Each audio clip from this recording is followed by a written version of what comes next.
साथियों नमस्कार, मैं कमल सिंह फिर एक नए अपडेट के साथ साथियों उपस्थित हो गया हूं।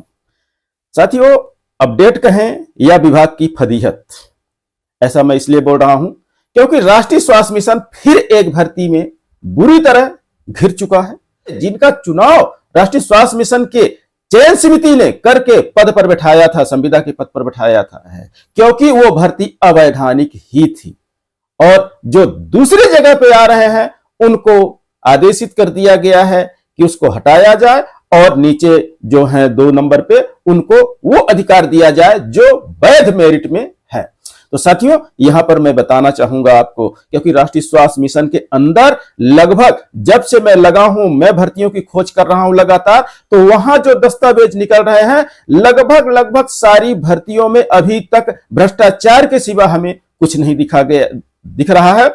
जिनका अधिकार है उनको नहीं मिला, लेकिन जिनका अधिकार नहीं था, योग्यता नहीं थी, उनको अधिकार ये दे दिए गए और सीट पर बिठा दिया गया। और जिस व्यक्ति ने ऑब्जेक्शन लिया उसको न्याय मिला, इसमें कोई दो राय नहीं है, क्योंकि वो भर्तियां ही अवैध और अवैधानिक तरीके से की गई थी, असंवैधानिक की गई थी।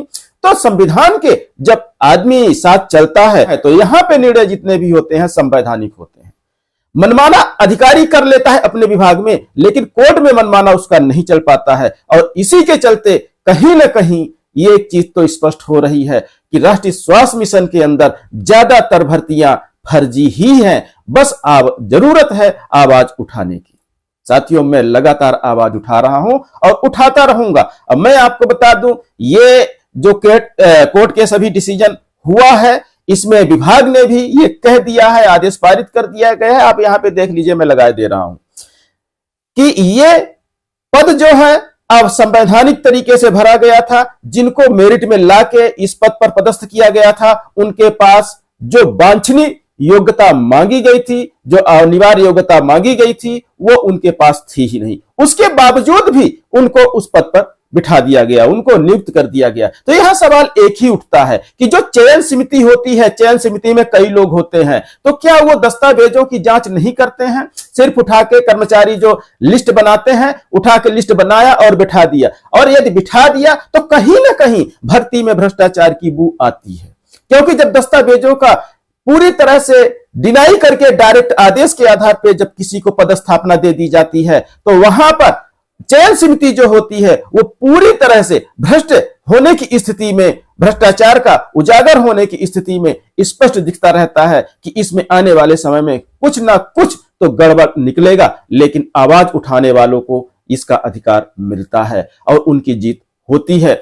क्योंकि मैं भी कई पोस्टों पे मैं देख चुका हूं, आरटीआई के माध्यम से कई पोस्टों की जानकारियां ले चुका हूं। मुझे हर जगह बहुत बड़े स्तर पर भ्रष्टाचार की बू आ रही है, लेकिन साथियों मैं वो आवाज उठाऊंगा, लेकिन थोड़ा सा समय आने के बाद। भाई, यहां पर हम सिर्फ इतना कहना चाहेंगे कि जो ये अभी आदेश हुआ है, इसमें जो 2 नंबर पर हैं मेरिट में, वो वैध है और उनकी वैधता का वो स्वीकार करते हुए विभाग को उनको उस पद पर बैठा देना चाहिए और जो व्यक्ति अवैध तरीके से बैठा था उसको तत्काल प्रभाव से अलग कर दिया जाना चाहिए। तो साथियों, न्याय के लिए लड़ते रहिए। न्याय में थोड़ा टाइम लगता है, लेकिन न्याय मिलता जरूर है, क्योंकि यह पद भी जो था लगभग 3 साल से अटका हुआ था और 3 साल के बाद जब लगभग डिसीजन होता है तो वो उन्हीं के पक्ष में जाता है जिन्होंने अपनी आवाज बुलंद की थी न्याय के लिए।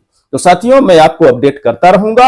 हो सके तो आप भी मेरे साथ आवाज उठाइए, न्याय के लिए आवाज उठाइए, अपने अधिकार के लिए आवाज उठाइए, अपने परिवार की सुरक्षा के लिए आवाज उठाइए। यदि आवाज उठाएंगे तो आपको न्याय जरूर मिलेगा। लेकिन हम यही आपको कहेंगे कि दिशाहीन लड़ाइयां और दिशाहीन आवाजें, क्योंकि दिशाहीन लड़ाइयों में कभी भी सफलता नहीं मिलती है। तो साथियों, हम इतना ही कहेंगे आपसे और बने रहिए हमारे साथ। चैनल में नए हो तो चैनल को सब्सक्राइब कर दीजिएगा।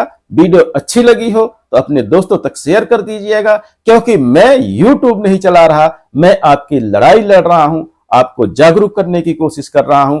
आप जिस दिन खुद जाग जाएंगे तो हमारी जरूरत आपको नहीं रहेगी। तो साथियों, वीडियो को लाइक और शेयर जरूर करिएगा और हो सके तो सब्सक्राइब करिएगा। साथियों, धन्यवाद।